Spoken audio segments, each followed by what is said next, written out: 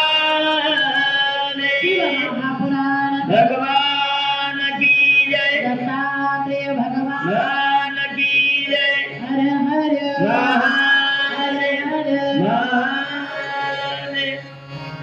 अनंत कोटी ब्रह्मांड नाही आशितोष अशा भगवान शिव शंभूच्या दिव्य चरणी कोटी कोटी प्रणिपात करू. ज्या भगवान शिवाच्या पंचमुखापासून पंचाचार्यांची उत्पत्ती झाली त्या पंचाचार्यांच्या दिव्य चरणी कोटी कोटी प्रणिपात करू. महात्मा बसवेश्वर महाराज, संत शिरोमणी मन्मथ माऊली महाराज, ज्ञानेश्वर महाराज, तुकाराम महाराज या संतांच्या ही दिव्य चरणी कोटी कोटी प्रणिपात करू. ओम नमः शिवाय अधिष्ठान नटराज कला क्रीडा प्रतिष्ठान श्रावण मास तपो अनुष्ठान आध्यात्मिक समिती पिंपरी चिंचवड पुणे यांच्या संयुक्त विद्यमाने ज्यांनी 21 दिवसीय शिव महापुराण कथेचं भव्य दिव्य स्वरूपामध्ये नियोजन केलं असे महेश स्वामी त्यांचे सहकारी त्यांच्या सर्वांच्याही चरणी नतमस्तक हो. माझे आई वडील, माझे सासू-सासरे, माझे पती परमेश्वर यांच्याही चरणी नतमस्तक हो. माझे गुरु श्री गुरु रेवणसिद्ध शिवाचार्य महाराज, राजलिंग शिवाचार्य परांडकर बाबा यांच्या दिव्य चरणी कोटी कोटी प्रणिपात करो. बघता बघता 12वा दिवस येऊन ठेपला. आता किती दिवस राहिले? 12 ना? काय मस्त गणित आहे. 9वा दिवस कशाला धरायचा?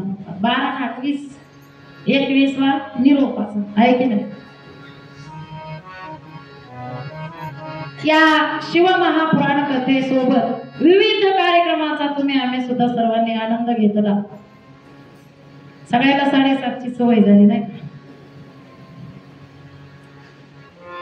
इथंच नाही गावाकडे सुद्धा पंचपदी झाली एक चाल झाली की हळूहळू हळूहळू हळू येऊन बसतात. कीर्तन जरी असलं ना पंचपदी ऐकायला कोण नसतं, कीर्तनातली चाल ऐकायला सुद्धा कोण नसतं. पण चाल झाली आणि महाराजांनी अभंगाला निरोपणाला सुरुवात केली की मग हळूच येऊन बसतात. निरोपण झालं, चाल झाली, गुराज माऊली म्हणल्या बरोबर तर लगेच सगळे उठून पळून जातात. चाल फक्त ऐकणारेच ऐकतात. परत आरतीला असो की नसो पण प्रसादाला मात्र हजर असतात. हे सगळीकडे चालत आहे. पण काही का असं ना कमीत कमी अभंगाचं निरोपण ऐकतात त्याच्यासाठी तुमच्या सगळ्यांचे धन्यवाद. कथा ऐकतात ना याच्यासाठी सुद्धा धन्यवाद. शिव महापुराण कथा काल चतुर्थी विशेष कार्यक्रम. शिव महापुराण कथेमध्ये काय कुठपर्यंत आले लक्षात आहे का? फक्त हात वर करा बरं. लक्षात आहे का? विषय कुठपर्यंत आलाय फक्त लक्षात आहे का? कशाचा विषय काय तुम्ही सांगतात ना तुम्हीच लक्षात ठेवा. आम्ही आपलं वस्तू तुमच्या पुढे ना तेच बरं आहे की नाही? मी म्हणलं नाही का डोळे उघडे ठेवून सुद्धा काही जण झोपतात, तसा प्रकार व्हायला. मग खडबडून विचारलं हार हार म्हणलं की महादेव म्हणतात. बस तेवढंच. कारण काल विषयाला जास्त काही हात लागला नव्हता. चतुर्थी विशेष कार्यक्रम झाला. परवा दिवशीच विषय झाला. काल होतं थोडं 2 मिनिटं. त्याच्यावर निरोपण झालंच नाही. शिव परमात्मा सतीच्या वियोगामध्ये होते. तारकासूर नावाचा राक्षस जो देवादिकाला त्रास देत होता. माता भगवतीचा जन्म झालेला होता आणि हळूहळू मोठ्याही झालेल्या होत्या. ब्रह्मदेवाने विष्णुदेवांनी सांगितलं की कुठेतरी जाऊन तपश्चर्या करा.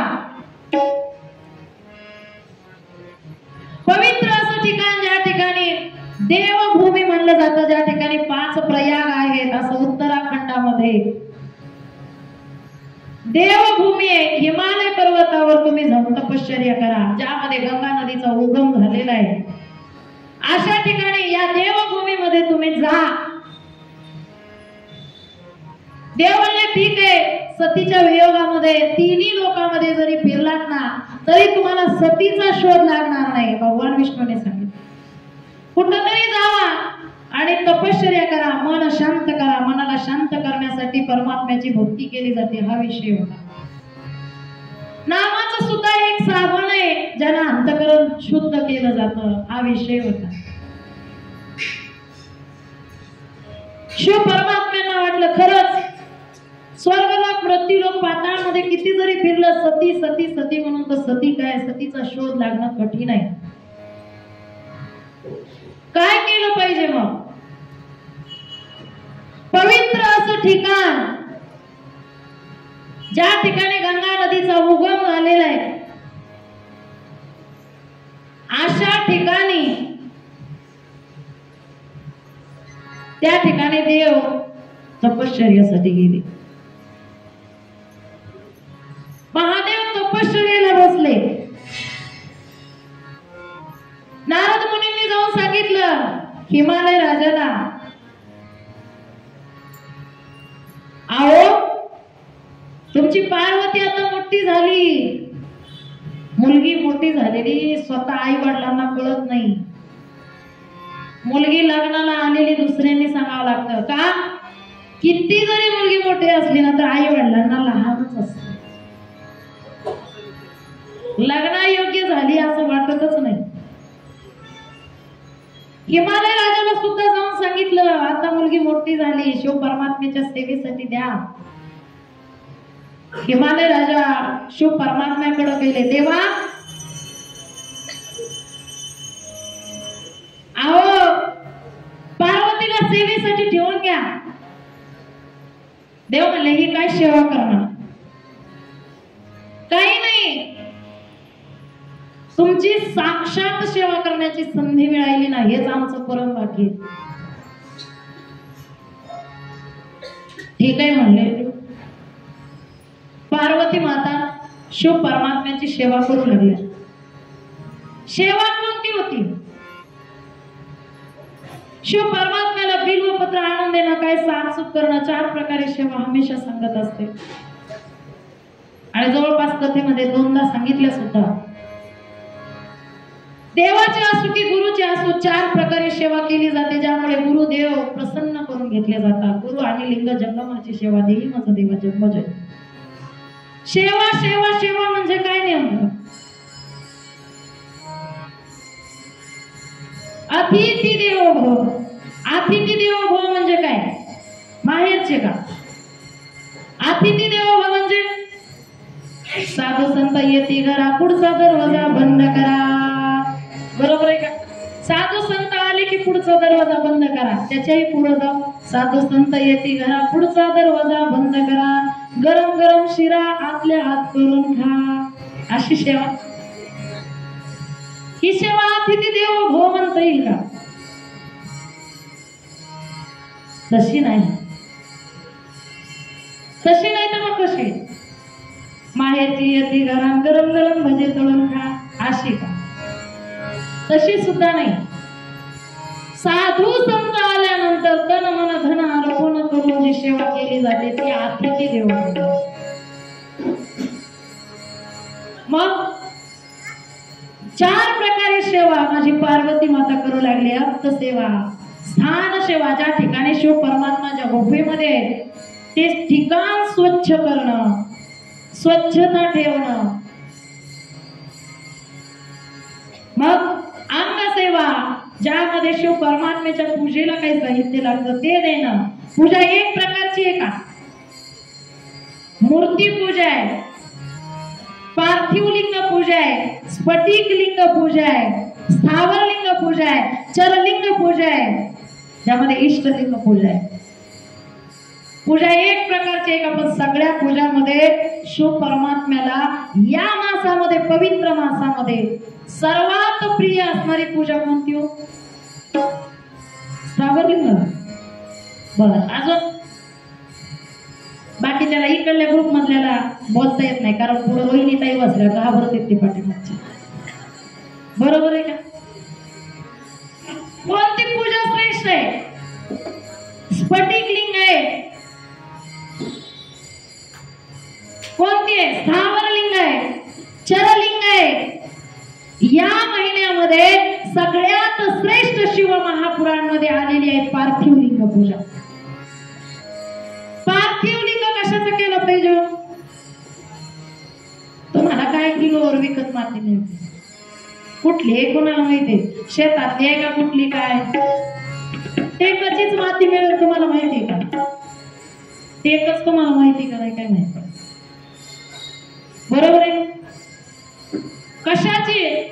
टेकची माती असली पाहिजे. टेक, त्या टेकची माती ज्यामध्ये गौमूत्र, गंगाजल, गंगाजल काशीचं नाही, हरिद्वारचं तरी असलं पाहिजे, नाही तर गंगोत्रीचं तरी. काशी मधलं गंगाजल घरात ठेवू सुद्धा नका, खरंच ठेवू नका. आणि ज्यांना ठेवलंय ना त्यांनी जाऊन मणिकर्णिका घाटावर 10 मिनिट बसा, नक्कीच तुम्हाला पुन्हा ठेवावं का नाही ठेवावं कळलं. का बरं?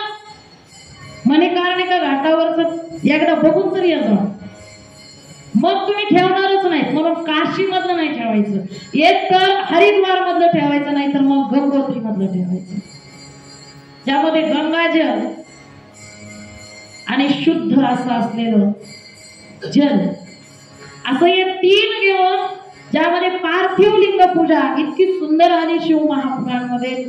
अनेक जणांनी केले ना, त्यांना अनुभव सुद्धा आले. केली ना तुम्ही? पार्थिव लिंग पूजा तुम्ही केली असेल, टीव्हीवर चालू असेल आणि तुम्ही मग खाली केली असेल. एक दिवशी आम्ही अचानकच एक जणाच्या घरी गेला, त्यांना हालचालच करता येईल, टीव्हीवर चालू होती, टीव्हीच्या खाली बरोबर याने पार्थिव लिंग पूजा ठेवली. हा, शिवरात्रीच्या दिवशी एक जणाने टीव्हीच्या खाली ठेवून, टीव्हीवर सांगायचं नाही याने खाली पूजा करायची. टीव्हीच्या खाली ठेवलेली पूजा शिव परमात्मा घेत नाही, बिल्व वृक्षाखाली केली पाहिजे. हा, पार्थिव लिंग पूजा, ज्यामध्ये पार्थिव लिंग कसा असला पाहिजे, त्याची उंची किती असली पाहिजे, किती पार्थिव लिंग केले पाहिजे?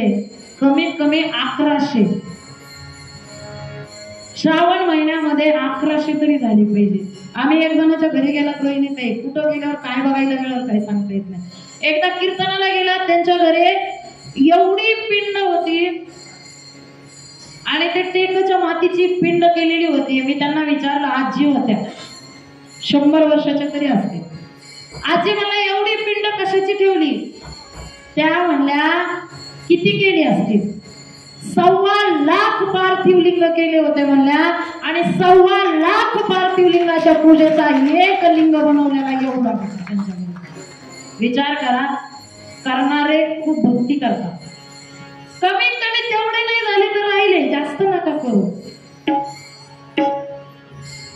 कमीत कमी एक तरी श्रावण महिन्यात करा. 1.25 लाख राहिले, 11,000 राहिले, 1100 राहिले, 5,555, 5,555 नाही करता आले, 108 नाही करता आले, तर कमीत कमी 30 दिवसाचे 30 तरी एवढे तरी केले पाहिजे. आणि तेवढे जरी नाही केले ना, तर 4 सोमवारचे जरी नाही केले ना, तर शिवरात्रीला एक तरी केला पाहिजे. मग आपला श्रावण महिन्यामधली शिवरात्र पूजा. 3 झाले का? बघा, पार्थिव लिंग पूजा इतकी सुंदर आली. ज्या पार्थिव लिंगाची पूजा करत असताना, पार्थिव लिंग पूजा करत असताना स्नान करून, इथं नाही पण आम्ही गावाकडे नियम सांगतात, जे माती आणतात ते माती सुद्धा, जे घट म्हणतात, जे माती आणतात ते माती आणत असताना स्नान केल्यापासून कोणाला शब्द सुद्धा बोलायचं नाही. अगदी मौन धारण करून आपल्या आपल्या भारी भस्म लावून गळ्यामध्ये रुद्राक्ष असला पाहिजे. ज्या भांड्यामध्ये आणणार आहे त्या भांड्याला सुद्धा भस्म लावलं पाहिजे. आणि मग ती घट म्हणजे माती आणली पाहिजे. त्याच्यामध्ये गंगेचं जल, गंगाजल, ज्यामध्ये पंचामृत आणि आपलं शुद्ध असलेलं जे जल, ते जल टाकून बिल्ववृक्षाखालीच शिव परमात्म्याचा जप करत त्याचा गोळा केला पाहिजे. आणि नंतर शिवलिंगाचा आकार दिला पाहिजे. आणि त्यावेळेला कमीत कमी 11 आवर्तन नाही आले तर राहिले, पण 1 आवर्तन घेतलं पाहिजे. बरं, 1 राहिलं तर राहिलं, कमीत कमी 8वा 9वा तरी घेतला पाहिजे. ते राहिला तर राहिला, कमीत कमी शिवायचे शिवतरायचे तरी म्हणून पूजा केली पाहिजे. हे शिव महापुराण कथा सांगते. पंचोपचारे षोडोपचारे, त्या दिवशी पांढरे तीळ नाही. ज्यावेळेला शिवरात्रीच्या दिवशी पार्थिव लिंग पूजा करतात किंवा जेव्हा केव्हा आपण पार्थिव लिंग पूजा करतात त्यावेळेला पांढरे तीळ नाही तर काळे तीळ वाहिले जातात. काळेच तीळ वाहिले पाहिजे. मिळाले तर शक्य, नाही तर नाही. मग एक तरी कमीत कमी बिल्वपत्र व्हायला पाहिजे. आणि त्या दिवशी मात्र क्षमीपत्राचा इतका मान आहे ना, बिल्वपत्राखाली क्षमीपत्राचा मान आहे. क्षमीपत्र गणपतीला प्रिय आहे, माता भगवतीला सुद्धा तेवढंच प्रिय आहे आणि तेवढंच प्रिय शिव परमात्म्याला सुद्धा आहे. ते वाहिलं पाहिजे. आणि षोडोपचारे पंचोपचारे पूजा केली पाहिजे. कमीत कमी जास्त काही नाही झालं, पण 108 एक माळ तरी शिवजप केला पाहिजे. आणि या ठिकाणी षोडोपचारे पंचोपचारे ती पूजा केली पाहिजे. आरती जमली ठीक आहे, घ्या.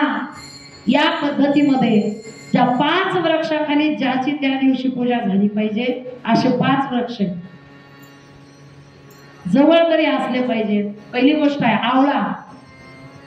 आवळ्याखाली आसन सुद्धा नसू द्या आपल्या खाली बसण्यासाठी, पण आवळ्याच्या खाली जर गायत्री मंत्राचा जप केला तर तो जप 1000 पटीनं पूर्ण होतो. म्हणजे तो जप का, ज्या वेळेला आपण आसन न टाकता जर पूजा केली तर ती पूजा पृथ्वीला जाते, म्हणून आपण आसन टाकतो आणि पृथ्वीची पूजा करतो. पण असं शिव महापुराण मध्ये कथा आलेली की आवळ्याचं जे झाड आहे त्या खाली आसन सुद्धा टाकायची गरज नाही, तरी सुद्धा आवळा हा वृक्ष जेवढं पुण्य आहे ना त्याच्या 1000 पट पुण्य आपल्या पदरात टाकण्याचं काम करतो. मग आवळ्याच्या झाडाखाली गायत्री मंत्राचा जप केला पाहिजे. पिंपळाच्या झाडाखाली सुद्धा शनिवार आणि अमावस्या कमीत कमी दिवा तरी लावला पाहिजे. काही झाडाच्या पूजा झाल्याच पाहिजे, काही वृक्ष लावलेच पाहिजे, जवळपास असले पाहिजे, आणि काही वृक्ष जवळपास नसलेच पाहिजे. शेवग्याचं झाड दारात सुद्धा नसलं पाहिजे, जवळ सुद्धा नसलं पाहिजे. का, सगळी निगेटिव्हिटी. जसं एखादा माणूस जवळ जरी आलं ना तरी ते म्हणतं काय त्या देवाची पूजा करायची, जाऊ द्या, एक जन्म मिळाला ना, मग हा जन्म मिळालाय, पुन्हा जन्म नाही ना, चला ना पिक्चरला, काय बिघडतंय, जाऊ द्या, काय देव देव करत बसायचे. म्हणजे त्या माणसाच्या सुद्धा सहवास जेवढा घातक आहे ना तेवढा घातक त्या शेवग्याच्या झाडाचा सुद्धा आहे. म्हणून शेवग्याचं झाड आसपास सुद्धा नसलं पाहिजे, उठलं तरी त्याचं दर्शन नकोय. काही झाडं असावीच आणि काही झाडांना नसावीच. पारिजात झाड असं आहे ज्यामध्ये तुमचं तर दार तर स्वच्छ करतं, सुगंध तर देतं, पण पारिजाताच्या झाडाचं वैशिष्ट्य शेजाऱ्याला सुद्धा आनंद देतं, म्हणून ते आपल्या दारात असलंच पाहिजे. काही वृक्ष पण इथं दार नाहीच, सगळं आदरच आहे, झाडाचा प्रश्नच नाही आहे की नाही. 4था 5वा 6वा 8वा 9वा 10वा कुठं झाड लावायचं. एखाद्याच्या बागेत जरी तुम्हाला दर्शन झालं तरी तुमचं नशीब मोठं आहे की नाही, दाराचा विषयच नाही. पण काही असावे काही नसावेच. त्यामध्ये पार्थिव लिंग पूजा अतिशय महत्वाची आहे. स्थावर लिंग पूजा पार्थिव लिंग पूजा चुकीची झाली तरी चालते, मंत्र नाही आला तरी चालतो. ज्यामध्ये आपण धनगराच्या मुलाचा दृष्टांत दिला होता, तो त्यानं सुद्धा काय केलं, लेण्या गोळा केली, त्याची पिंड तयार केली, त्याची पूजा केली. मंत्र नाही ना तंत्र नाही. तसं पार्थिव लिंग पूजेला षोडोपचारिक किंवा पंचोपचारिक पूजा करणं अत्यंत महत्वाचं आहे. शिव महापुराणचे कथास्थानचे स्थावर लिंग पूजा मात्र चुकीची नाही झाली पाहिजे. स्थावर लिंग पूजा ज्यामध्ये पुरोहित्याकडूनच केली जाते आणि इष्टलिंग पूजा ज्यामध्ये चरलिंग पूजा, इष्टलिंग पूजा हे सुद्धा कशी करा, चुकीची सुद्धा करा, तरी भगवान शिव परमात्मा प्रसन्न होतो. काय नाही आलं ना, काहीच नाही होत्या, पण एकाच वेळेला 3 वेळा पूजा कशी करतात, एवढी जरी आलं तरी वाज झालं. पहिल्या वेळेला कशी करतात, दुसऱ्या वेळेला काय केलं पाहिजे आणि तिसऱ्या वेळेला पूजा करून काय केलं पाहिजे, एवढं जरी कळालं ना तरी सुद्धा खूप झालं. पहिल्या वेळेला जास्त काही नाही, उपजल समर्पित. दुसऱ्या वेळेला काय मंत्र तंत्र घ्यायचे ते घ्या आणि तिसऱ्या वेळेला केलेली पूजा काढून गुरु पादोदक, लिंग पादोदक, जंगम पादोदक, तीर्थ घ्या. जास्त काय पूजा करायची गरज नाही, एवढं जरी केलं तरी माझा शिव परमात्मा भोळा शंकर प्रसन्न होणारा देव आहे.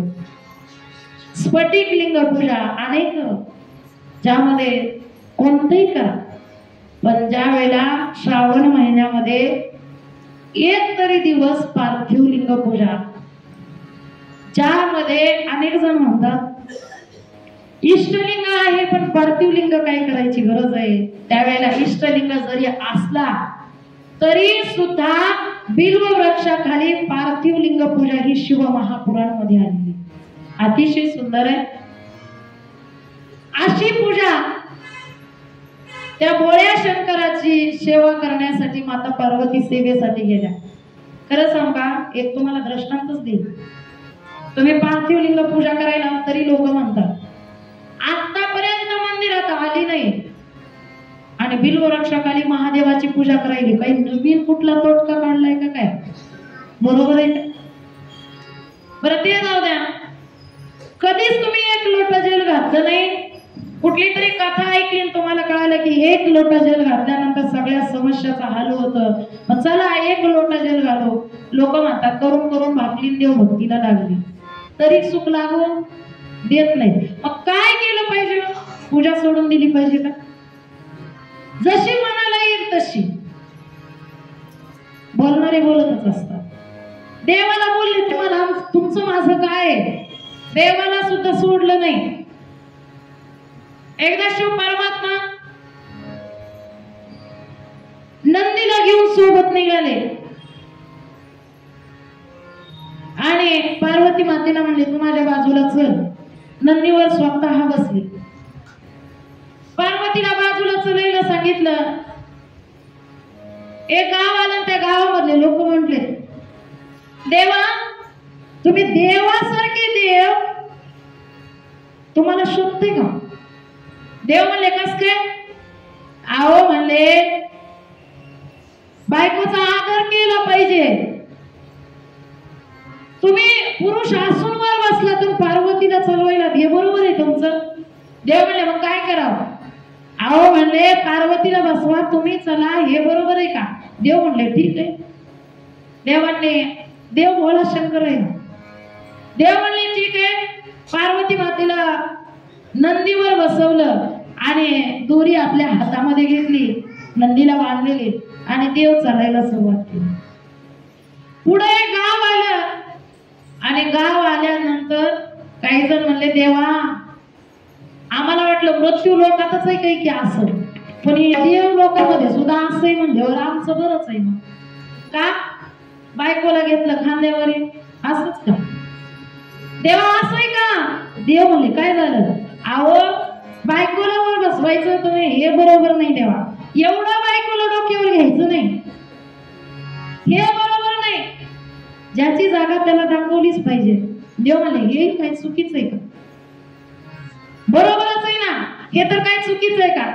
देव खाली उतरले आणि पार्वतीला म्हणले तू पण खाली उतर. हातात कासरा धरला, माझ्या मागे चल म्हणले. नंदीवर दोघही बसले नाही. दुसऱ्या गावात गेले, पुढे गेल्यानंतर लोक म्हणले देवा आता आम्हाला वाहन नाही ठीक आहे, आम्हाला वाहन नाही ठीक आहे, आम्हाला सायकल नाही, घोडा नाही, गाडी नाही ठीक आहे, पण एखाद्या फोर व्हीलर वाल्यानं जर बसायचं मागून धक्का द्यायचा म्हणलं तर काही बरोबर आहे का देवा? बरोबर नाही. अगर आपल्याकडे मोटरसायकल आहे, तिला धरून चालायचं, बायकोलाही माग चालवायचं एखादा डोक्यावर देऊन, हे बरोबर आहे का देवा? देव म्हणले काय झालं? अहो देवा किती भोळे आहे तुम्ही का? अहो बायकोच्या हातात कासरा दिला तुम्ही चालायला, देव म्हणले पुढच्या गावात गेल्यावर यांच्या हातात कासरा घेत. देवा हे पण बरोबर नाही. तुमच्या हातात कासरा घेतला, बायकोच्या डोक्यावर गाठोडं दिलं, आनंदीला घेऊन चालायला, वाहन असून सुद्धा एवढी फजिती. देव म्हणले आता कसं वागावं तेच कळत. काही लोक असे परत कसं वागावं तेच कळत नाही. मग त्यावेळेला काय करावं?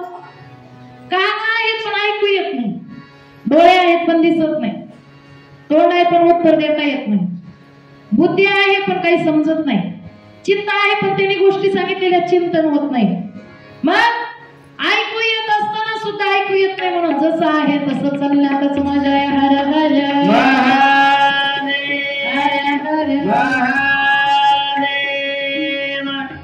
त्यासाठी पार्थिव लिंग पूजा करा. कोण म्हणले तुम्ही पार्थिव लिंग कशाला पूजा केली? आम्हाला करमत नव्हतं म्हणून केली. कोण म्हणले तुम्ही स्थावर लिंगाला का जेल घेऊन गेलात? आमच्याकडे जास्त झालं होतं म्हणून घेऊन गेला. कोण म्हणले? आता हे लक्ष करून ऐका. कोण म्हणले तुम्ही गळ्यात इष्टलिंग असताना काढून ठेवला? तुम्ही काय म्हणणार? आमच्या मनात आलं म्हणून काढून ठेवलं, असंच का? हेच का? नाही, आतापर्यंत आम्हाला माहिती नव्हतं, पण आता माहिती झालं की इष्टलिंग घातल्याशिवाय ज्यांच्या अंगावर इष्टलिंग नाही, आता नीट आहे का, जे वीरशैव धर्मामध्ये आहेत, जे लिंगायत धर्मामध्ये आहेत, ज्यांच्या गळ्यामध्ये इष्टलिंग नाही. आता आम्ही इथं नाही, आम्ही ज्यावेळेला गावोगावी घरी जातो ना, त्यावेळेला देवघरावर इष्टलिंग काढून ठेवलेले असतात. मग आम्हाला विचारावं लागतं तुम्ही लिंगायतच आहेत का? म्हणजे पाणी प्यावं का नाही प्यावं कळतं. हा आम्ही लिंगायतच आहे. मग कुठे?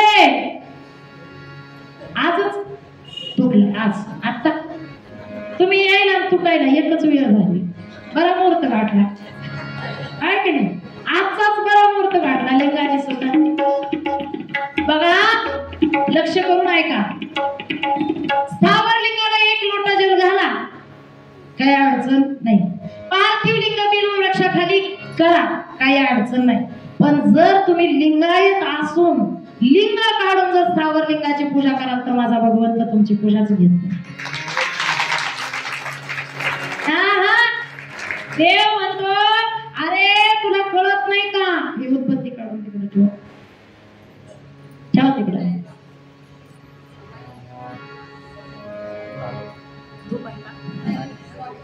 अरे तुला कळत नाही का? तुझ्या अंगावर मी आहे तरी सुद्धा तू कर ना, करा ना. तुम्ही स्थावर लिंग पूजा करा, पार्थिव लिंग पूजा करा, पण अगोदर गळ्यामध्ये इष्टलिंग असं तर देव तुमची पूजा घेतो. जर तुमच्या गळ्यामध्ये इष्टलिंग नाही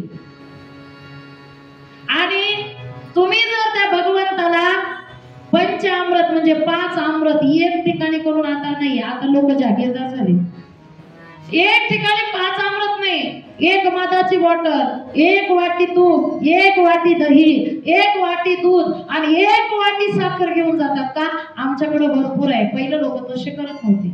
एकाच ठिकाणी 5 अमृत करायचे आणि त्याला पंचामृत म्हणायचे. आता तुमच्याकडे भरपूर आहे, बरोबर आहे, घाला काही अडचण नाही, पण अगोदर गळ्यामध्ये आहे का बघा. मग भगवंत म्हणतो तुझ्या अंगावरच नाही तर तुझी पूजा घ्यायची कशाला?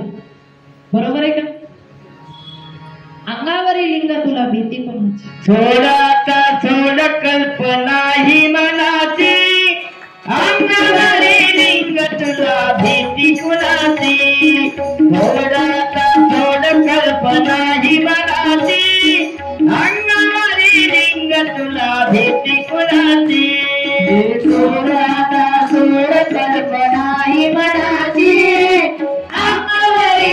तुला भीती कुणाची सोड आता सोड कल्पनाई मनाची अंगवरी लिंग तुला भीती कुणाची लिंगपती अंग सती धर्मानिती लिंगपती अंग सती धर्मानिती वीर जैव बांधवाना सांगुनी किती वीर जैव बांधवाना सांगुनी किती सोड आता सोड कल्पनाई मनाची अंगवरी लिंग तुला भीती कुणाची सोड आता सोड कल्पनाई मनाची अंगवरी लिंग तुला भीती कुणाची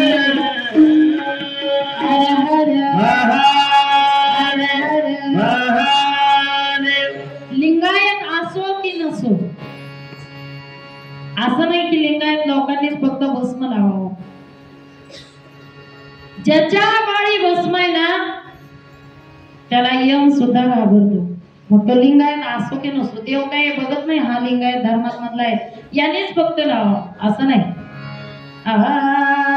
पाहुनिया भस्मधारी पाहुनिया भस्मधारी पाहुनिया भस्मधारी पाहुनिया भस्मधारी पाहुनिया भस्मधारी पाहुनिया भस्मधारी पाहुनिया भस्मधारी पाहुनिया भस्मधारी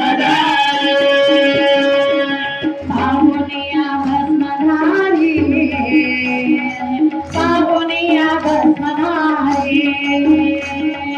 पाहुनिया भस्मधारी पाहुनिया भस्मधारी पाहुनिया भस्मधारी पाहुनिया भस्मधारी पाहुनिया भस्मधारी पाहुनिया भस्मधारी यमतया नमस्कारी यमतया नमस्कारी यमतया नमस्कारी यमतया नमस्कारी यमतया नमस्कारी यमतया नमस्कारी यमतया नमस्कारी यमतया नमस्कारी पाहुनिया देव देव पाहुनिया देव देव पाहुनिया भस्मधारी पाहुनिया भस्मधारी पाहुनिया भस्मधारी पाहुनिया भस्मधारी पाहुनिया भस्मधारी पाहुनिया भस्मधारी पाहुनिया भस्मधारी पाहुनिया भस्मधारी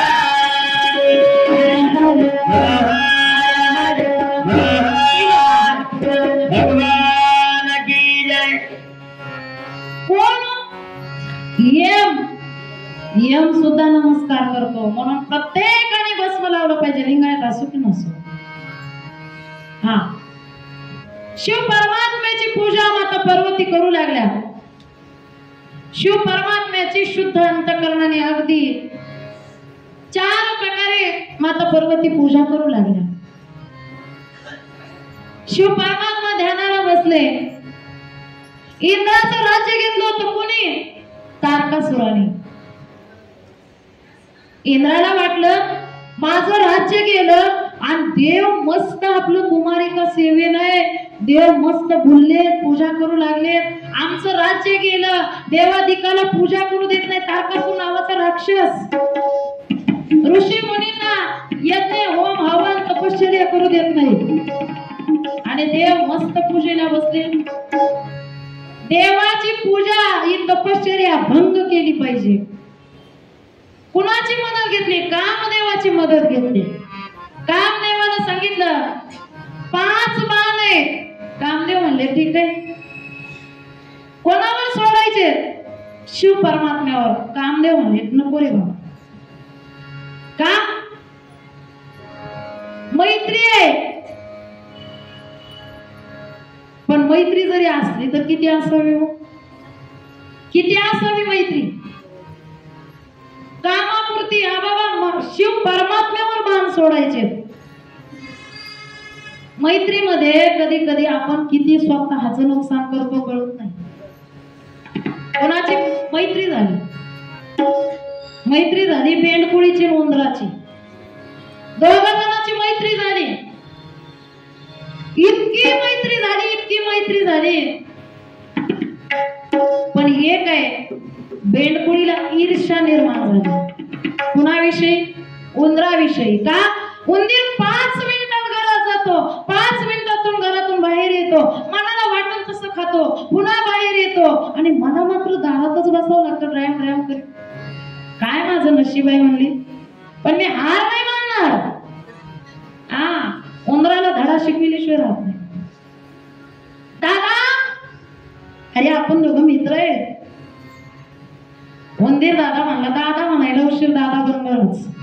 दादा म्हणा हा. अगं मी तुझा मित्रच आहे. सांग काय? अरे म्हणले काय नाही, आपण 3 टांगी दोर खेळलो म्हणले. दादा म्हणला ठीक आहे. आठवतं का शाळेत असताना होतं? 3 टांगा म्हणायचे पण 2 टांगा बांधायचे.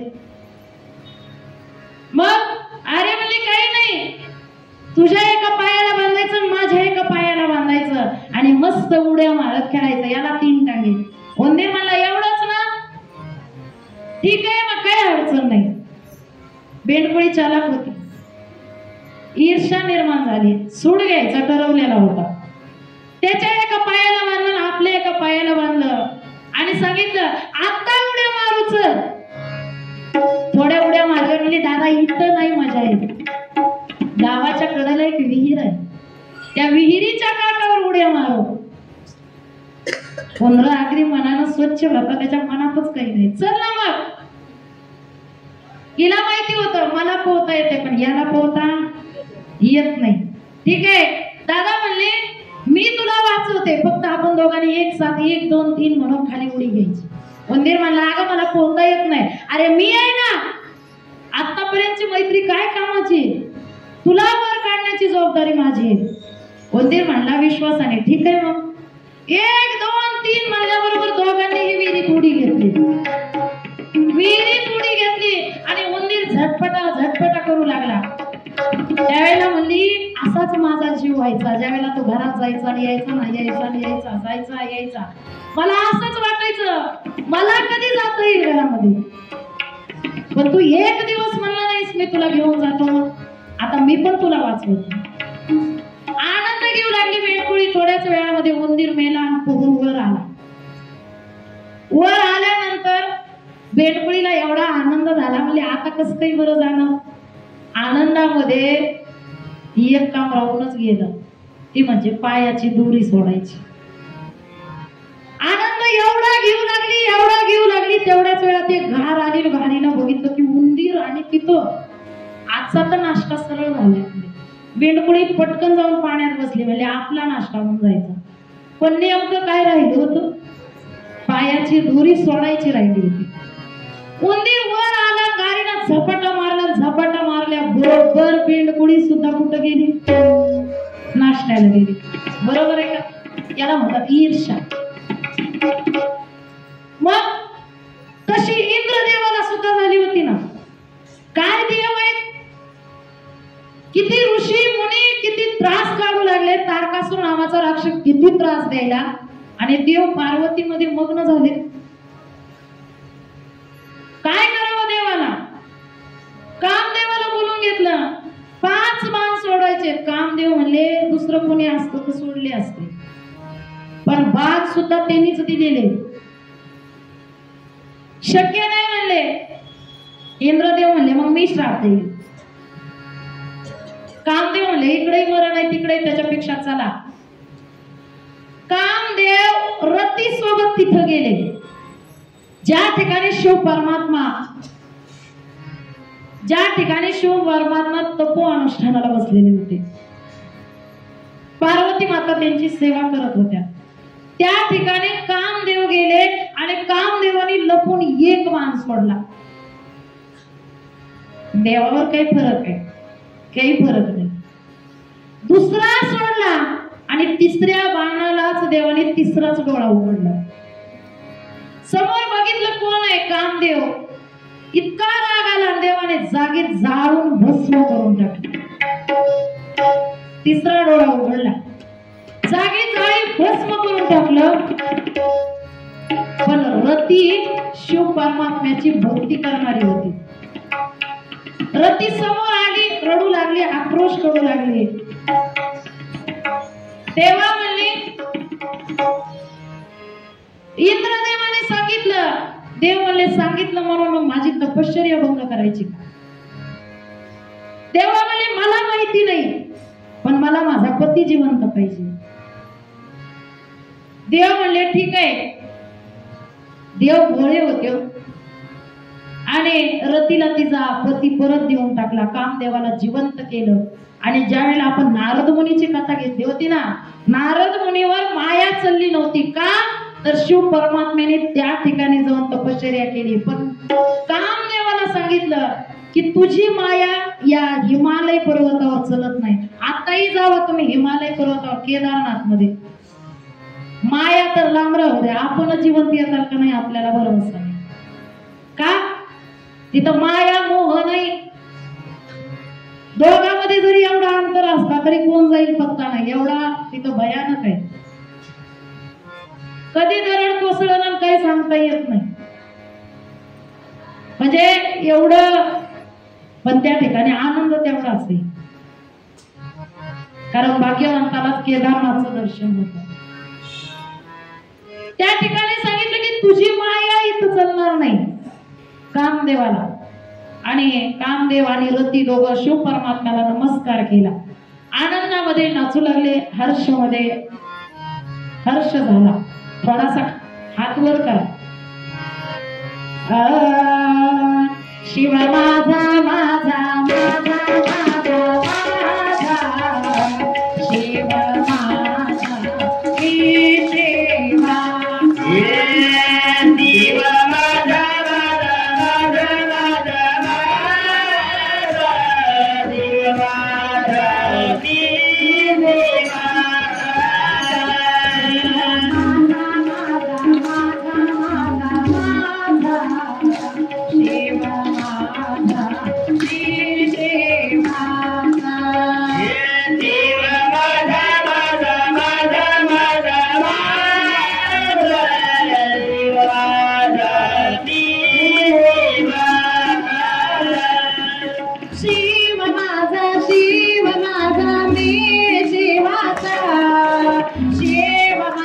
शिव माझा मी शिवा.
देवाची तपश्चर्या भंग झाली. देव कुठे गेले? रुष्ट झाले आणि कैलासाला गेले. देव कैलासाला गेले. पार्वती माता अतिशय दुःखी झाली. मी एवढी मनातून सेवा केली, पण देव रुष्ट झाले. पार्वती माता मेना राणीच्या गळ्याला रडू लागली. का? देव रुष्ट झाले, एवढी सेवा केली, मला शिव परमात्म्याला पती मानले, मनोमन सेवा करता करता मी पती मानलं, मला लग्न यांच्याशीच करायचं. पण आता देव रुष्ट झाले. पार्वती माता सुद्धा तपश्चर्याला गेल्या. आघोर तपश्चर्या केली. किती वर्ष? एक तप 12 वर्ष केली. तुम्ही आम्ही सुद्धा काय करतो? पार्वती मातेने तपश्चर्या केली की हा पती मिळू दे म्हणून झाडाची पिकलेली पानं आणि फळं खाल्ले आणि 12 वर्ष तपश्चर्या केली, शिव परमात्म्याची भक्ती केली. तुम्ही आम्ही सुद्धा 12 वर्ष नाही, 12 महिने नाही, पण 12 महिन्यामधला एक दिवस आपल्याला पती परमेश्वरासाठी एक दिवस उपास ठेवतो. तो दिवस कोणता आहे? काय हुशार आहे तो? नंबर 1 सतर्क. हर तारीख आला की नाही आता जवळ. एक दिवस अन्न नाही, पाणी नाही, काही नाही, अर्धा किलो शाबू खिचडी, बरोबर आहे का? सकाळी एकदा एका महिलेनं उपवास धरला. उपवास धरल्यानंतर म्हणले आज माझा उपवास आहे, काहीच खायचं नाही. पण खरं सांग का, रोज जेवढं लागत नाही तेवढं त्या दिवशी भारी क्वालिटीचं लागतं. माझा उपवास आहे म्हणले, तुमच्यासाठीच धरलाय. नवऱ्याला सांगितलं. सकाळी घट्ट दुधाचा चहा करून पिला, पाणी नाही त्याच्यामध्ये. नवऱ्याला पाणी टाकून चहा दिला, स्वतः घट्ट दुधाचा चहा. का? नवरा म्हणला असं कसं काय? अहो तुमच्यासाठीच आहे, तुमच्यासाठीच आहे, तुमच्यासाठी केलंय, माझं काय याच्यामध्ये स्वार्थ आहे का? बरं ठीक आहे. नवरा म्हणला 10 वाजले, सकाळचा चहा झाला. म्हणजे 10 वाजले, थोडस दूध त्याच्यामध्ये काजू बदाम टाकले, मस्त पैकी अंजीर टाकले. 10 वाजता पुन्हा दूध घेतलं. नवरा म्हणला अगं तुला एकटीलाच? म्हणे तुमच्यासाठीच आहे, माझ्यासाठी आहे का? माझा काही स्वार्थ आहे का याच्यामध्ये? नवरा म्हणला असा कसाहीचा उपवास आहे? 12 वाजले की नवऱ्याला एक भाकरी भाजी करून दिली ना, आणि स्वतः मात्र शाबूची खिचडी, चिप्स बघायचं काही काम नाही. आता याच्या पुढचं किती सांगू? 12 वाजता एकदा पराठ केली. नवरा म्हणला अगं मला भाकरी भाजी, तुला एवढं? अहो तुमच्यासाठीच आहे, माझा काही स्वार्थ आहे का याच्यामध्ये? काहीच नाही. 12 वाजले, पुन्हा 4 वाजले. 4 वाजल्यानंतर म्हणजे माझं कसं तरी राहिलं. का? आज उपवास आहे. बरोबर आहे का? तुमचा नाही, माझा. कसं तरी व्हायले, आज उपवास आहे. किती वाजले? 4. पुन्हा 4 वाजता रोहिणी ताई मग काय ते फळ, अरे बापरे, पाठ नाही तेवढे फळ आणायला सांगितले, खाल्ले. अगं नवरा म्हणला मी समोर बसतो, एक तरी पोट दे. अहो तुमच्यासाठीच आहे, माझा काही स्वार्थ आहे का याच्यामध्ये? काहीच नाही. बरं संध्याकाळ झाली, पूजा नाही, काही नाही. मग संध्याकाळी परत आणखी खिचडी. नवरा म्हणला बापरे बाप, उपवास आहे. एका उपवासाला किती दिवस आळी पडतात? चिंचवडवाले उद्या उपवास आहे म्हणून आज रात्री, उपवासाच्या दिवशी दिवसभर चालूच, तरी पण उपवास आहे. आणि दुसऱ्या दिवशी पहाटे आंघोळ केली. नवरा म्हणला अगं लवकर उठत नव्हतीस? अहो नाही म्हणले, पण तुमच्यासाठी काल उपवास झाला ना, त्याच्यामुळे आज लवकर उठले. मग मला डबा आहे का? तुम्हाला डबा नाही म्हणजे आंघोळ करून कधीच एकदा नाश्ता कर हे पण नाही का? अहो तुमच्यासाठीच आहे. बरोबर आहे का? कोणासाठी उपवास धरला? हर हर हर हर मन मोकळं येणं बरं चरण वारे मला एकादशी करणं, उपवास करणं. बरोबर आहे का? तसं पार्वती मातेनं तसं नाही केलं. जंगलामध्ये गेली, ज्यामध्ये हिमालय पर्वतावर, ज्यामध्ये नदीवर जाऊन स्नान करून पिकलेली पानं आणि फळं खाल्ले. मिळालं तर फळ खाल्लं, नाही तर पानच खाल्ली. आणि 12 वर्ष तपश्चर्या केली. किती? एक तप. आणि त्यावेळेला सगळ्या देवांनी सांगितलं देवा लग्नाला होकार द्या.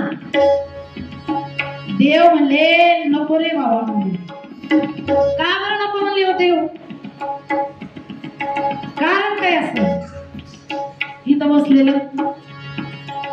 पत्नी आज्ञाधारक नसती म्हणले. जोपर्यंत पत्नी आज्ञाधारक मिळत नाही तोपर्यंत मी लग्न करणार नाही. देव म्हणले मला पत्नी आज्ञाधारक पाहिजे. आता पत्नी आज्ञाधारक मिळणं कलियुगामध्ये शक्य आहे का? पत्नीच मिळणं शक्य आहे. मिळेल का पत्नी? पत्नीच मिळणार. आज्ञाधारक म्हणल्यावर तर काही नाही, कटाळा सोडलाच म्हणायचं. आज्ञाधारक नाही. पार्वती तपश्चर्येला बसली. आघोर तपश्चर्या सुरू झाली. पंचाग्नी साधन तप केलं. पंचाग्नी म्हणजे काय? ज्यामध्ये भर उन्हामध्ये पार्वती मातेने सगळीकडून आग लावलेली आहे. एका अंगठ्यावर उभा टाकून भर भाराला उन्हामध्ये, उन्हाळ्यामध्ये भर भाराला उन्हामध्ये सगळीकडून गोल अग्नी लावून एका अंगठ्यावर उभा टाकून 2 हात वर करून शिव परमात्म्याचं ध्यान करू लागले. भगवान विष्णूला वाटलं आता प्रलय आल्याशिवाय राहत नाही. देवा होकार द्या. देव म्हणले नको. सतीने आज्ञाचं उल्लंघन केलं होतं. मग सतीलाही भोगावं लागलं आणि सतीच्या आणखी वियोगामध्ये मी सुद्धा भोगत आहे. म्हणजे मला लग्नच करायचं नाही म्हणून देव तटून बसले. पार्वती तर तपश्चर्याला बसली. पार्वतीने सांगितलं जोपर्यंत देव हो म्हणत नाहीत ना तोपर्यंत आता मी तपश्चर्या सोडणार, तपश्चर्या नाही सोडणार. पार्वतीनं अनेक प्रकारची तपश्चर्या केली. पण खरं सांगायचं तर देवापेक्षा राक्षसांची तपश्चर्या भयानक आहे. भस्मासुरानं तपश्चर्या केली. जो भस्मासुराचा जन्म आहे, भस्मामध्ये खडा लागला त्यापासून भस्मासुराचा जन्म झाला. त्या भस्मासुरानं तपश्चर्या केली. आघोर तपश्चर्या केली आणि देवाला प्रसन्न करून घेतलं. एवढी तपश्चर्या केली देव प्रसन्न झाले की देवाला वरदान मागून घेतलं. देवा मला अमर वरदान द्या. देव म्हणले अमर वरदान कोणालाच नाही. दुसरं सांग काय? देवा ज्या वस्तूवर हात ठेवला ती वस्तू भस्म होऊन जाईल असं तरी वरदान द्या. देव म्हणले ठीक आहे. भस्मासुरानं प्रत्येक कशावर हात ठेवून बघायचा. हात ठेवून बघितलेली वस्तू भस्मच होऊन जायची. आणि बघता बघता बघता बघता भस्मासुर असंच करू लागला आणि भस्मासुराचं लक्ष पार्वतीवर गेलं. मला एवढी सुंदर स्त्री माझी जर पत्नी झाली तर देवाच्याच बायकोकडे लक्ष गेलं. मग पार्वतीकडे बघितलं आणि ही पत्नी माझी झाली तर पण बाजूला शंकर. आता काय करावं? शंकराच्याच डोक्यावर हात ठेवायला हा वाघ निघाला. ज्यांनी वरदान दिलं त्यांच्याच डोक्यावर हात ठेवायला निघाला आणि तो पुढं पुढं पुढं पुढं देव घेऊन पळू लागले बघा. आणि हा भस्मासुर नावाचा राक्षस त्यांच्या मागे पळू लागला. देव पुढे पळू लागले, हा मागे पळू लागला.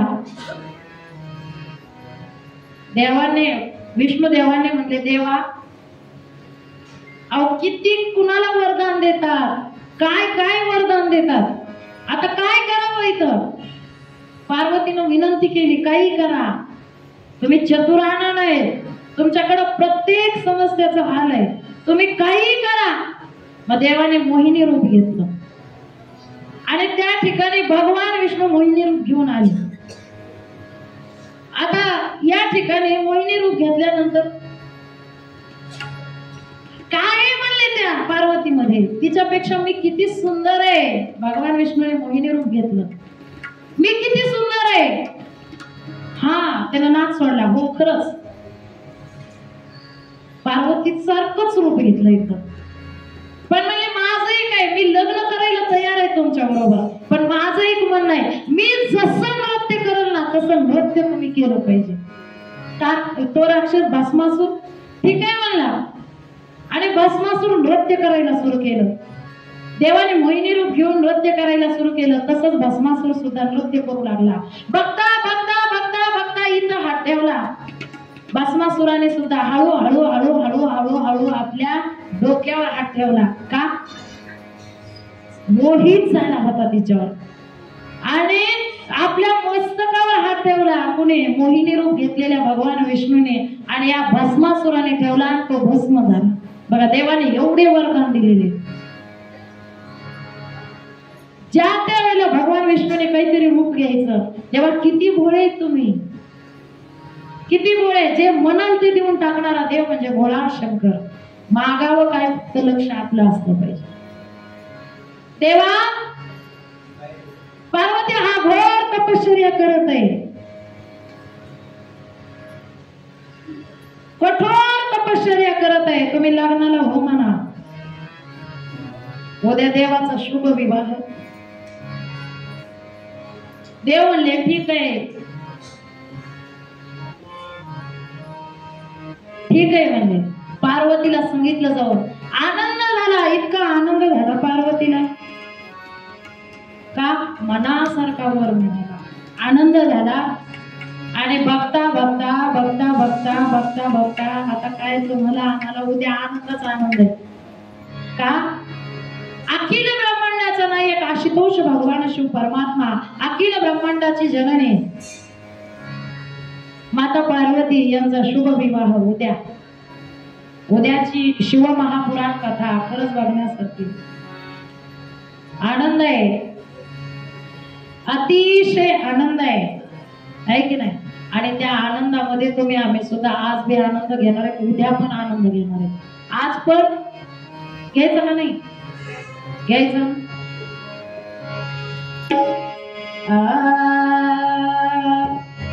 सर्व सुखाचे भांडारा, सर्व सुखाचे भांडारा, सर्व सुखाचे भांडारा, भांडारा, सर्व सुखाचे भांडारा, सर्व सुखाचे भांडारा, भांडारा, सर्व सुखाचे भांडारा,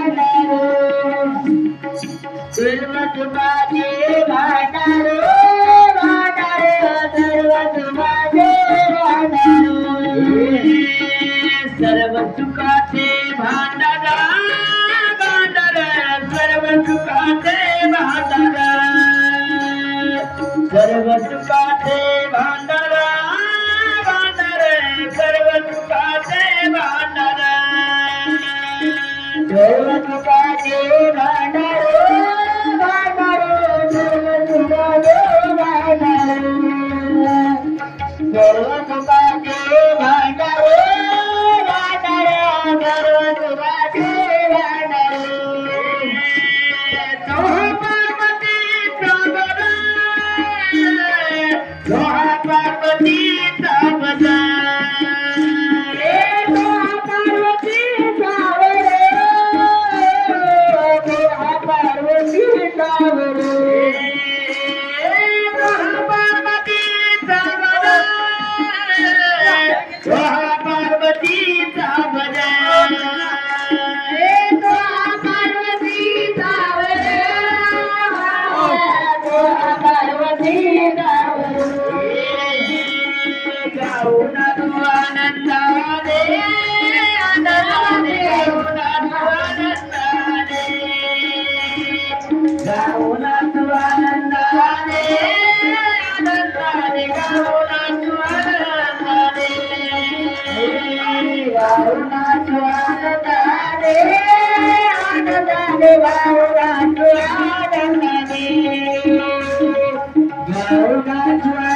शंकर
माझा भोळा शंकर असा कसा बाई माझा भोळा शंकर असा कसा बाई माझा भोळा शंकर असा कसा बाई माझा भोळा शंकर रावणाला आत्मलिंग दिले काढून रावणाला आत्मलिंग दिले काढून रावणाला आत्मलिंग दिले काढून रावणाला आत्मलिंग दिले काढून असा कसा बाई माझा भोळा शंकर असा कसा बाई माझा भोळा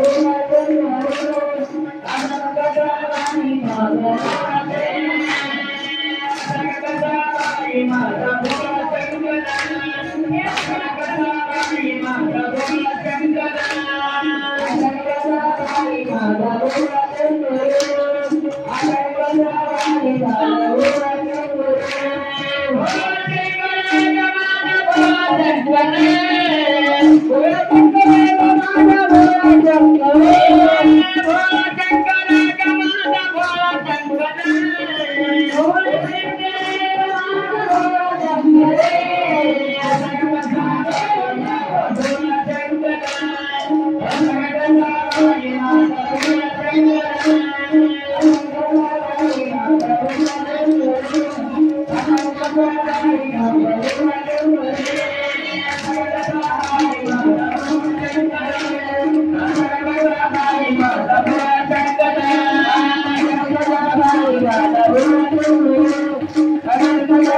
बसा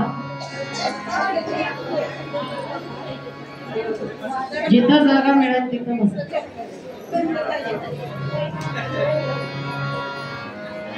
आनंद कशाचा घेतला कशाचा घेतला आनंद हा उपवास झाला आनंद कशाचा घेतला हा शिव परमात्मा लग्नाला हो म्हणाले मग आपल्या सगळ्याला आनंद झाला की नाही झाला की नाही हर हर विचार करा किती आनंद झाला आपल्या सगळ्या महेश स्वामीने पोगडी केली बावकर साहेबांनी सुद्धा पोगडी केली का आनंद झाला त्यांना सुद्धा उद्या शिव पार्वती विवाह आहे की नाही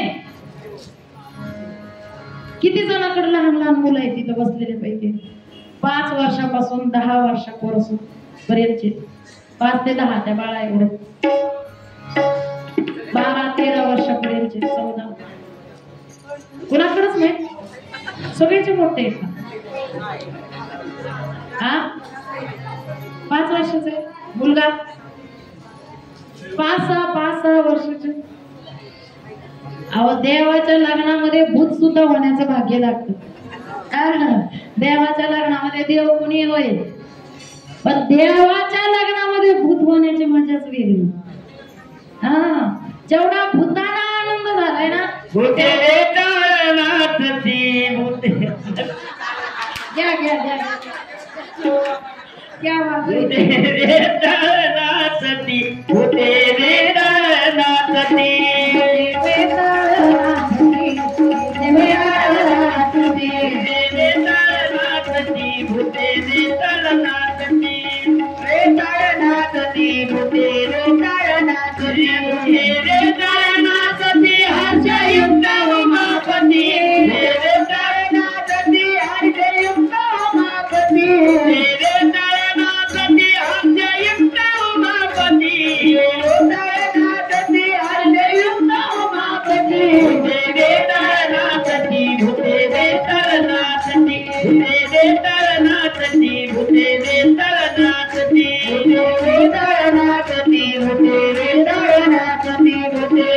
करणाची उठलेली करणार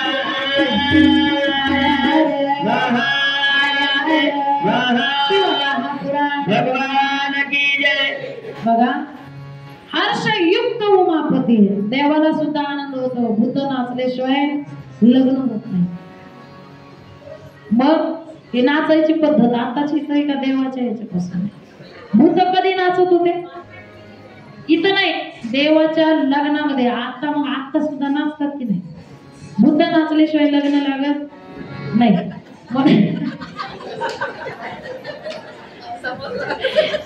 कळालं त्याला, कळालं नाही कळालं त्याने उद्या विचार करा. उद्या पण तीच कसं आहे. त्याच्यामुळं 5 वर्षाचे असे लहान मुलं तुम्ही स्वतः भूत करून आणा ना, आहे की नाही? असे लहान लहान मुलं यांना सहकार्य करा. शिव परमात्म्याने लग्नाला होकार दिला. अहो आनंद झाला, आनंद कोणाला? 33 कोटी देवाला आनंद झाला. देवालाच नाही झाला, भूतांना सुद्धा आनंद झाला.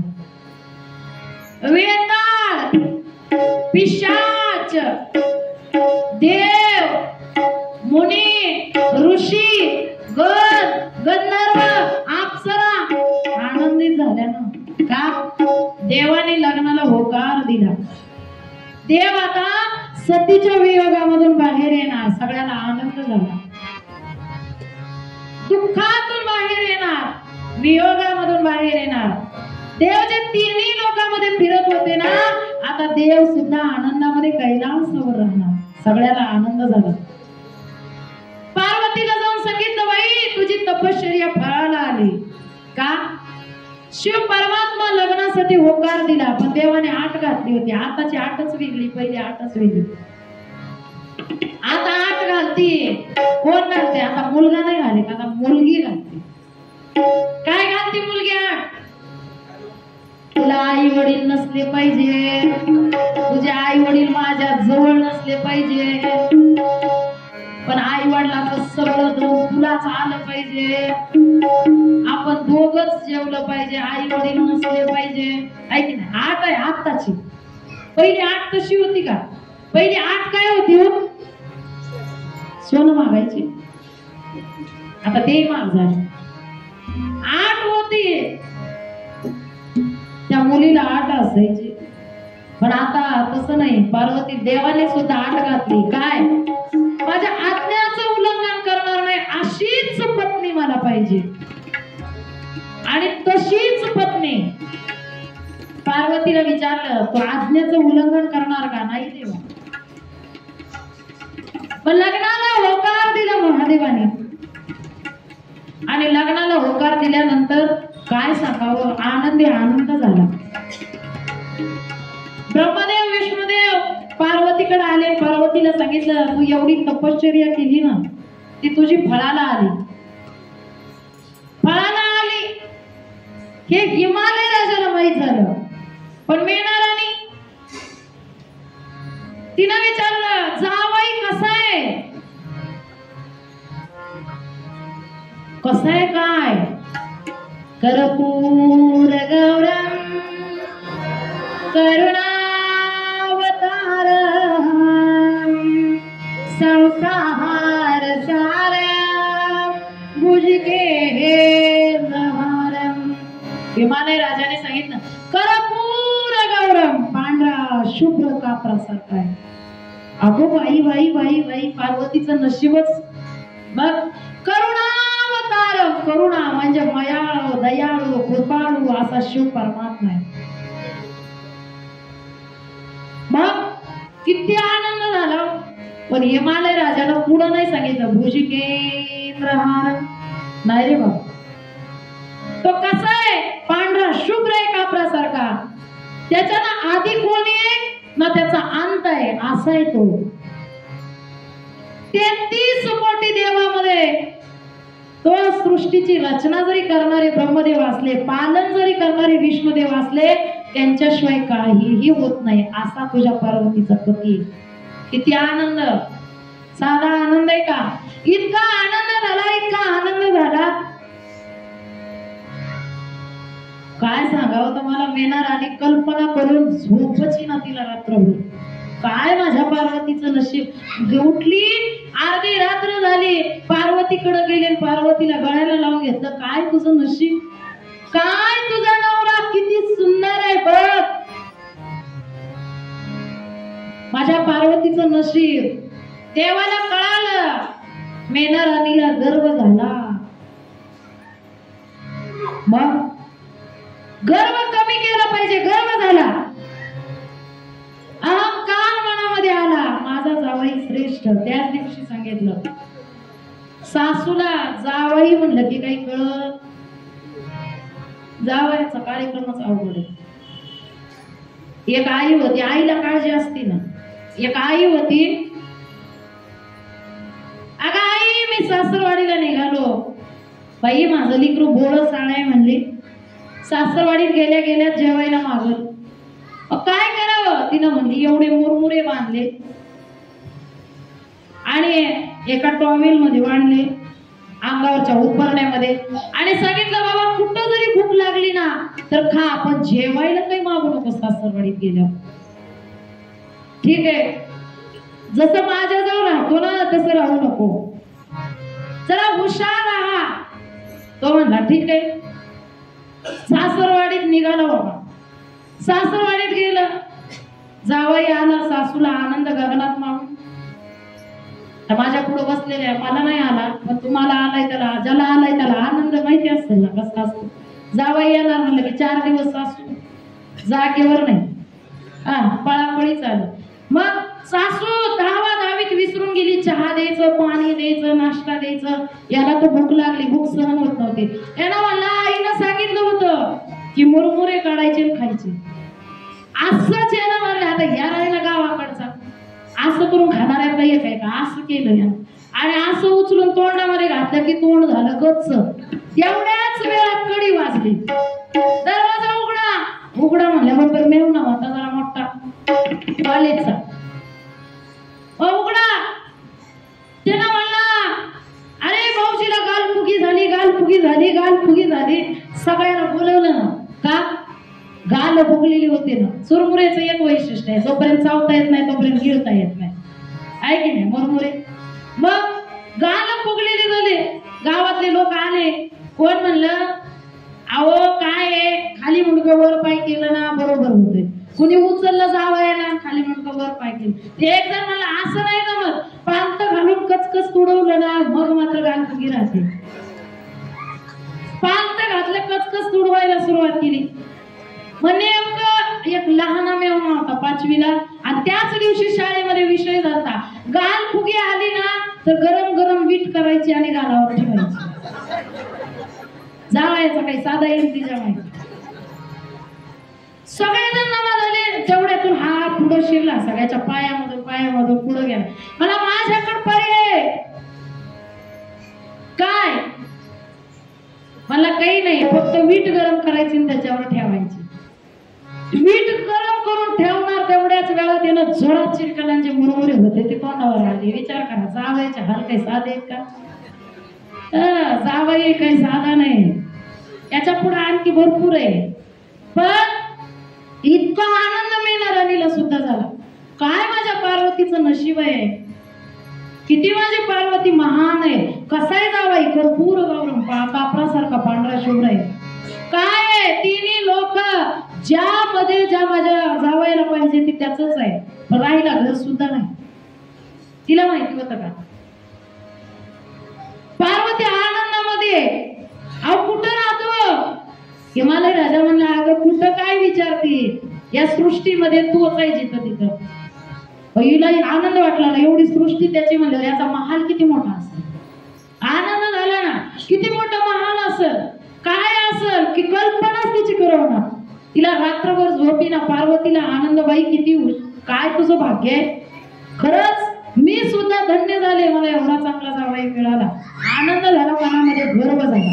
कुणाला देवाला कळालं एवढं सुंदर असं पार्वतीला आमचा पती मिळाला. हा आनंद झाला, हा गर्व आला म्हणून देवाला कळाला. देवाने ठरवलं की आता लग्नामध्ये या पद्धतीमध्ये नाही जायचं. जो आपला वेश आहे ना, नागाचे भूषण, नरमुंड माला, अंगावर व्याघ्रांबर, चिताभस्म लावलेलं आणि रुद्राक्षाच्या माळ गळ्यामध्ये, आशा आणि पुढं भूताच्या याच्यामध्ये जायचं असं. कारण देवाला कळालं मेणार आणि जावयाची वाट बघायची होती, लग्नाची तयारी सुरू होती. आता तो दिवस उद्या आहे, आनंदाचा क्षण आहे. आजचा दिवस आहे ज्यामध्ये शिव महापुराण कथा आज इथं संपली. उद्या मेना राणीचा गर्व कसा कमी केला शिव परमात्म्याने आणि विश्वकर्माने त्या विवाह मंडपाची रचना केलेली आहे, ज्यामध्ये माया निर्माण केलेली आहे. भगवान विष्णू लक्ष्मी माता लग्नासाठी निघालेले. उद्याचा दिवस आनंदाचा आहे, तुम्ही तर याच, पण तुमच्या बरोबर आणखी पण आले पाहिजे, आहे की नाही? सगळेजण उद्या या शुभ विवाह कार्यासाठी सगळ्या जणांनी अतिशय थाटामाटामध्ये. पण आता आणखी एक गोष्ट सांगते, जे सजून धजून येतील ना ते वधू पक्षामधले असतील आणि जे कळाले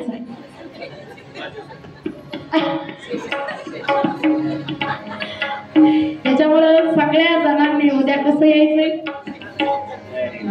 कोणाच्या पक्षामध्ये, वर पक्षाकडे या मग चालते. शिव महापुराण कथा कथेचं 12वं पुष्प दत्तात्रेय भगवंताच्या चरणी समर्पित करून आणि या ठिकाणी काय समजा अचूकपणे किंवा सहज तोंडामधून चुकीचा शब्द गेला असेल तरी मी माफी मागते. माझी कथा याच ठिकाणी पूर्णविराम. इत्तेषा वाङ्मयी पूजा श्रीमद शंकर पादयोः अर्पिता तेन देवेश प्रियतमे सदाशिव. रोहिणीताई काही सूचना करत आहे.